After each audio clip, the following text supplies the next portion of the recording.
Leitura do livro Assumindo o Reino de Deus, de Vinícius Francis. Introdução. A vida de Jesus é marcada por ensinamentos fabulosos que nos indicam sempre o caminho para o melhor. Jesus, embora seja uma personagem extremamente cultuada no meio religioso, trouxe-nos ensinamentos que definitivamente não têm ligação nenhuma com a religião. O que ele sempre enfatizou em sua caminhada sobre a terra foi a verdade espiritual de que somos inteiramente livres e que temos a essência de Deus em nós, assim como ele também possuía. E de fato, esse foi um dos motivos que fizeram com que os líderes religiosos se voltassem contra ele. E também muitos dentre o povo, acusando-o de blasfêmia por se comparar a Deus. Na verdade, o que ele tentou dizer às pessoas daquela época é que todos nós somos um pedaço de Deus e que o Supremo Criador é uma inteligência universal da qual todos nós fazemos parte. Um todo, e cada ser nesse universo faz parte dele. E uma vez parte, temos também os poderes cósmicos embutidos em nossa essência. Poderosa essa verdade, no entanto, desafiadora e complexa demais para os seres humanos daquela época, que consideravam tal linha de pensamento ultrajante, um crime digno de pena de morte. Hoje em dia não é muito diferente. Apesar de existir certa liberdade de expressão, os que se afirmam um com Deus ainda são apedrejados e até mesmo desprezados a certo nível pela sociedade. E isso nos mostra que não houve uma evolução intelecto-espiritual tão considerável assim nos humanos. E mais de 2000 anos após Jesus ter reencarnado em nosso meio, enfrentamos ainda muitos dos paradigmas que dominavam aquela sociedade. Mesmo após todos os lindos feitos do Mestre e seus ensinamentos que podem mudar uma vida completamente, convivemos com os mesmos comportamentos e limitações humanas que faziam parte do mundo na época em que ele vivia como homem. A religião, embora tenha Jesus como carro-chefe de seus princípios e devoção, infelizmente parece ainda não compreender de fato a sua mensagem e a profundidade das verdades ditas por ele. Logicamente, existe um jogo de conveniência nas religiões, porque manter as pessoas sob a ignorância e falta de conhecimento é bastante interessante para alguns, que se disfarçam de ovelhas, porém são lobos vorazes. Essas são as palavras do próprio Jesus. Obviamente que não são todas as pessoas religiosas que pensam dessa forma. Eu mesmo conheço seres humanos incríveis que estão à frente de trabalhos em igrejas de diversos credos e possuem uma conduta bastante honrosa. A verdade é que os ensinamentos de Jesus desafiam a todos nós, seres humanos revestidos de uma capa egóica.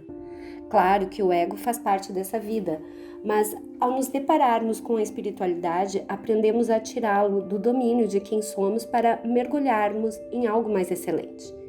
E foi justamente isso que Jesus veio mostrar à humanidade.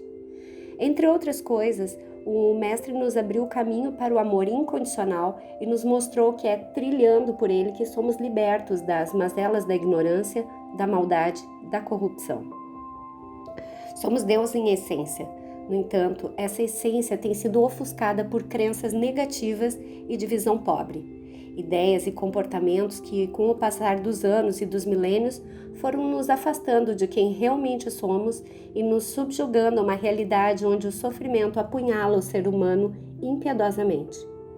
Talvez ainda seja um desafio aceitar que todo o sofrimento da humanidade tem a raiz nesse afastamento da essência de Deus em nós. Isso se dá, novamente, pelas muitas mentiras que foram enfiadas goela abaixo da humanidade, por forças que propositalmente planejaram nos manter submissos, fracos, vulneráveis às suas dominações. Uma vez fracos, somos presas fáceis, não é verdade? E quem não nos quer livres, jamais nos dirá que temos em nós o poder que muda tudo. A grande verdade de nossa civilização atual é que estamos num mundo habitado por mais de 7 bilhões de deuses, todos carregando em si os tesouros do reino de Deus, que podem facilmente desfazer toda mancha de sofrimento, toda falta, miséria, todas as doenças e coisas ruins que existem atualmente. Isso é muito interessante de ler. Eu imagino que seus olhos brilharam no momento em que leu a frase acima. E de fato, nada é mais verdadeiro do que isso. O O poder que mora em nós pode mudar o nosso mundo completamente. Já se perguntou o porquê dos seres superiores não mudarem o que parece estar errado? Você já viu algum mestre ascensionado descer do céu e simplesmente apagar os efeitos de nossa ignorância como uma borracha apaga as marcas de lápis no papel? Não, isso não acontece. Isso nunca aconteceu. Embora eles tenham condições de sobra para fazer isso, optam por outra coisa. Escolhem nos mostrar que este mesmo potencial divino habita em nós, assim como está vivo neles. É lógico que seres como Palas Athena ou até mesmo Jesus podem facilmente modificar o quadro social do nosso mundo. Por estarem em um alinhamento milhares de vezes mais harmonizado com o todo do que o nosso, eles precisariam apenas dizer: eu quero que a Terra se transforme, para que todo o cenário do mundo se convertesse milagrosamente. Não foi assim quando um homem leproso se aproximou de Jesus e lhe suplicou cura? Ele disse ao mestre: Senhor, se quiseres, torna-me limpo. E Jesus apenas respondeu: eu quero, seja limpo. E o homem se curou instantaneamente. Isso é possível? Claro que é. Mas por que não costumamos ver coisas assim hoje em dia? Porque os seres humanos dessa era não são alinhados como Jesus. Até porque existe um processo para se chegar nesse estado de encaixe com a natureza do Criador.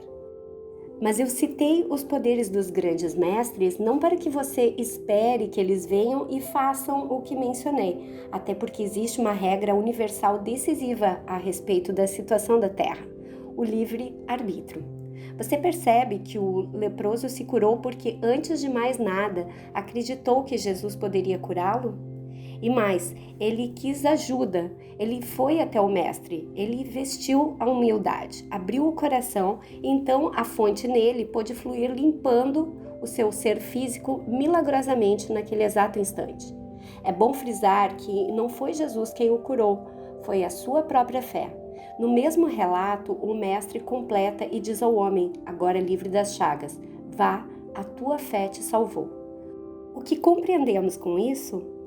Que Jesus era o objeto do alinhamento do homem leproso e que, ao ver o ser que seria a representação do Cristo cósmico, o sujeito se alinhou numa fé inabalável, ao ponto de colocar nas palavras do Mestre o poder capaz de simplesmente transformar sua condição de forma instantânea. A pergunta é: quanto tempo vai demorar para que os milagres ocorram em nossa vida? Bom, isso depende do nosso alinhamento interior. O quanto estamos integrados na natureza divina definirá o fluxo dos acontecimentos favoráveis e as boas manifestações no tocante à nossa realidade de vida.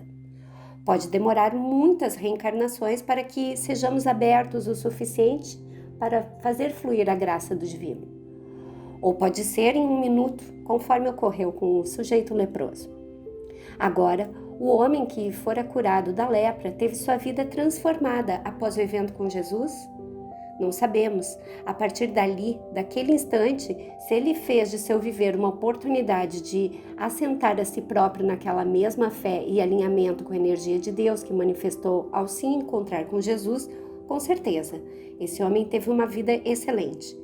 No entanto, se depois de um tempo ele se desviou e deixou de crer, certamente encontrou outros problemas e não teve uma vida feliz. Se porventura ele se esqueceu do que dissera Jesus sobre a sua cura, a tua fé te salvou, o homem não experimentou novamente o poder da manifestação graciosa e instantânea do bem. Se ele condicionou totalmente o seu bem à pessoa de Jesus, então ele deve ter tido uma vida como a maioria hoje tem, sem muito sabor e sem aquele gostinho de realização, de felicidade e bênçãos. E segue um princípio vital para que sejamos entes criadores com potenciais como o de Jesus. O poder vem de Deus em nós, a chave somos nós, a conexão ocorre em nós e nunca no outro para nós. Os mestres são facilitadores em nosso caminho, nos levam a compreender quem realmente somos. Porém, o milagre quem faz somos nós quando nos conectamos justamente ao poder de nossa natureza divina. E precisamos nos abrir para isso, não é verdade? Mas não uma simples abertura mental, e sim algo mais profundo que pegue todo o nosso corpo e realmente nos transforme. A verdade é que somos seres tão poderosos quanto Jesus. Todavia, essa fé em nós parece estar adormecida, ofuscada pela realidade que presenciamos e assistimos todos os dias. Lembre-se de que o poder divino pode mudar tudo nesse mundo. Os mestres podem sim, mas esse feito só poderia ocorrer se todos nós estivéssemos na condição de crer incondicionalmente no bem, ao ponto de nos abrirmos para o poder de Deus fluir e mudar tudo. É preciso humildade, entrega, renúncia, fé inabalável, irredutível.